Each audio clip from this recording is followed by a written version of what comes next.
para makarecover sa anxiety disorder ay pinaka-importante talaga na kailangan yung maintindihan kung ano yung kondisyon nyo.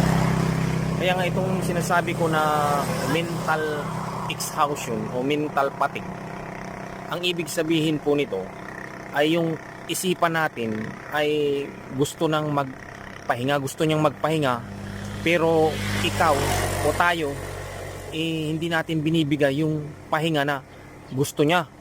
Kaya ang nangyayari, lalong natutorture yung isipan natin. Kaya pumapasok yung mga kakaibang mga kaisipan, yung mapanghimasok na kaisipan, yung mga nakakatakot na kaisipan, gaya ng kung nababaliw ka na ba o meron na bang something sa'yo, sabayan pa ng naguguluhan ka at nagtataka ka.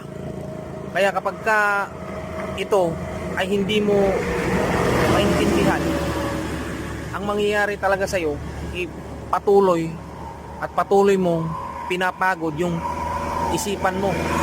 Kaya kapag palaging napapagod yung isipan mo, palagi ka rin talagang makakaranas ng takot.